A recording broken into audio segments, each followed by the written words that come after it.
changed the rules. We brought our allies together, and we tried this thing called free trade. We used our Navy, the only one to survive the war, to patrol the global oceans so that anyone could go out anywhere and purchase any raw commodity, bring it home, process it into a finished good, and then re-export it for hard currency. There was just one catch. You had to be on our side versus the Soviets. We bribed up an alliance. And it gave us this map.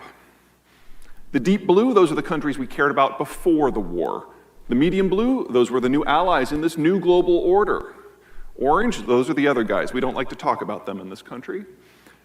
And then the light blue is what really matters. That's the field of competition. It was a global contest. We could never deny battle.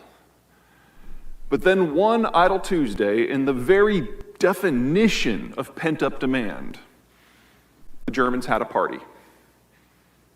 And it was over. And the Americans didn't know what to do because for the last 40 years we had been living in the shadow of nuclear Armageddon. But that was now gone. And the map changed. The places that Americans care about changed. And there's a lot of gray up there, a lot of places we really don't have a strong opinion on. Now, the person who was in charge during the transition back in 1989 was George Herbert Walker Bush, who, from a foreign affairs perspective, is the best president we've ever had. He grew up in the DC bureaucracy, ran the CIA for a while, had first-name relationships with every world leader and everyone who mattered on either side of the political aisle here in the United States. He was the right person with the right skill set, in the right job, at the right time, and us being Americans, we of course voted him out of office. And we started down what I like to call the parade of morons.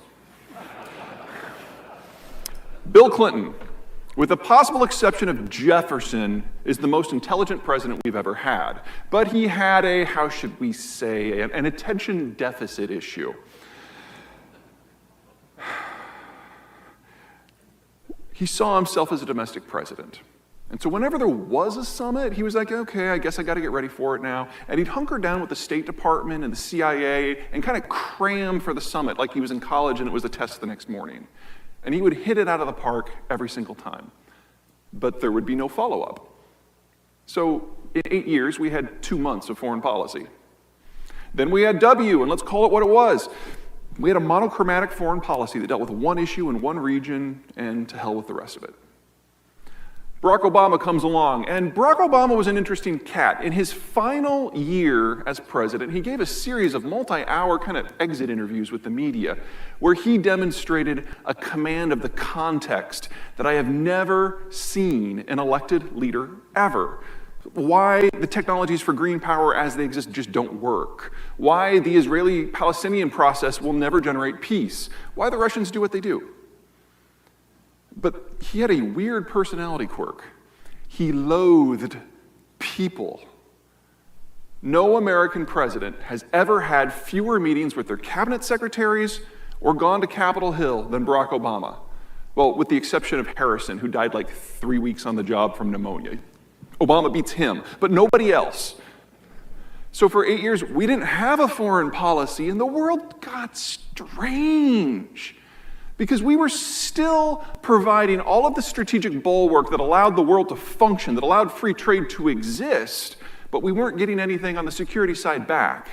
And a series of countries that had never been significant economic powers ever rose to prominence. Places like South Africa and Brazil and South Korea and Poland and India and Russia and, of course, China. The glory, the horror of Donald Trump is at its core, he's got a really good point. Strategically, the global order is no longer serving American interests. But economically, it was never supposed to. We subsidize the alliance fights the Soviets. That was the deal. Where does the American system fit in this strange new world without the rubric of the Cold War? We don't. And that's fine, because remember, global trade was the bribe. There's about 30 major reasons why the United States is going to be just fine in a world without a global system. I'm going to talk about 5 today. Number 1, trade. We don't do it. Trade was the bribe. We're the least involved economy in the world. Last year, only about 8% of GDP came from exports. About half of that's within NAFTA. So the US can have a regional trade system without needing a global trade system. Second, energy. The broader the bar on this graphic, the more crude that comes out of the country. OPEC is there in the far right in black. The taller the bar, the greater the cost of producing the crude. And this is full cycle. This is everything from exploration to tax. US shale crude is the light blue bar on the far left. Now this is data from 2012, so 6 years old. Back then, we produced about 4 million barrels per day of shale crude. It was important, it was strategically significant, but it really wasn't a game changer, and it was pricey. Since then, we've had breakthroughs in things like water management and seismic and drilling, and here's where we were as of 3 weeks ago. Folks, energy independence is not something for the distant future. Functionally, we're there now. Technically, we will probably be there in about 10 to 16 months. The last link between the United States and the broader system, the last economic link, is breaking right now. Third, demography. Now this is a standard demographic profile. This is India. In a demographic profile, you've got children at the bottom, then young adults, mature adults, and retirees at the top. Men on one side, women on the other. Simple mortality builds it into a pyramid. Now, India here is a consumption-led demographic. Whenever you have a bulge in your population below age 40, it's all about the spending. Kids, cars, college, houses, pot, spend. But they're new. Their incomes have yet to expand to match their needs. So it's college loans, car loans, mortgages. It's high growth, but also high debt.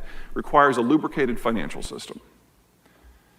Funny thing about a young demography like India, it does not necessarily need to trade with the outside world because all those young people can consume most of what the country produces. That's not the case for Korea. They had a baby bust circa 1980, never recovered. So you've got a big bulge there above 40 to 65. Now this is the mature worker category. These are people who their kids have been sent on their way, the house has been paid down, but they're at the height of their careers. Their earning power is very high. A system like this is gonna have a big tax base, and all these folks who aren't spending very much, they're investing the difference. There's a lot of capital sloshing around. A country like South Korea is gonna have great infrastructure, good mid-career training, and highly value-added industry. But it has to export because those older workers aren't gonna buy all of those Samsung phones. It has to be sent abroad. Now, if you're not careful with your demography, eventually you end up like Japan. Interesting problem the Japanese face. How do you run a first world economy without a workforce? There's a reason they're the world leader in automation. Now, a funny thing about robots, they don't vote yet, which means it doesn't matter where you put them. So Japan has become the leader in not outsourcing or resourcing, but desourcing, where they pick up big chunks of their industrial plant and plop it down in other countries to get on the right side of currency and political risk, but most of all, to service a growing demographic.